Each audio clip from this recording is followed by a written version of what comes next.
Welcome to Sprinkles of Theology, brought to you from Christian Thought. I am Jerry Adams, the host of Christian Thought, and I am reading from the Shorter Catechism A Baptist version, and today I am reading from question number 28. Question number 28 reads, "Wherein did Christ's humiliation consist?" Answer: Christ's humiliation consists in his being born, and that in a low condition, made under the law, undergoing the miseries of this life, and the wrath of God, and the curse of death on the cross, and being buried and continued under the power of death for a time. And for scriptural support for this answer, we have these.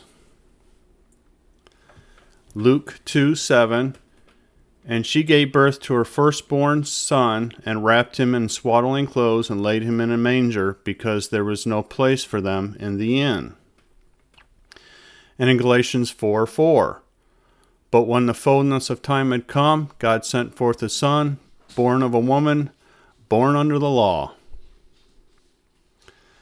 And in Hebrews 12:2-3, "Looking to Jesus, the founder and perfecter of our faith, who for the joy that was set before him endured the cross, despising the shame, and is seated at the right hand of the throne of God. Consider him who endured from sinners such hostility against himself, so that you may not grow weary or faint-hearted." In Isaiah 53:2-3, "And he grew up before him like a young plant, like a root out of dry ground. And he had no form or majesty that we should look at him, and no beauty that we should desire him. He was despised and rejected by men, and a man of sorrows and acquainted with grief. And as one whom men hide their faces, he was despised, and we esteemed him not."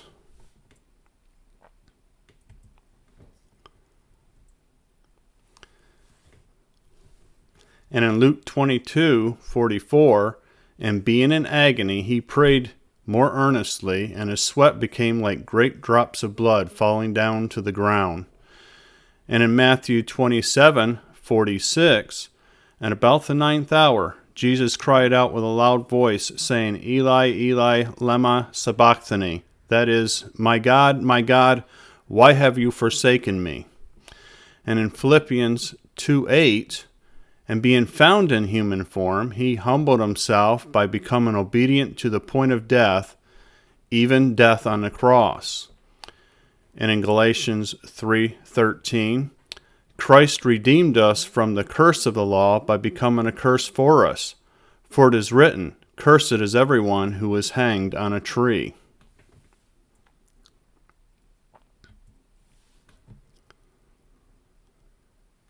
And in 1 Corinthians 15:3-4, "For I delivered to you of first importance what I also received, that Christ died for our sins according to the Scriptures, that he was buried, and that he was raised on the third day according with the Scriptures."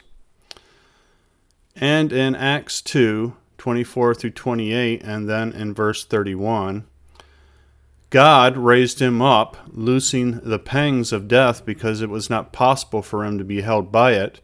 For David says concerning him, I saw the Lord always before me, for he was at my right hand, that I may not be shaken. Therefore my heart was glad, and my tongue rejoiced.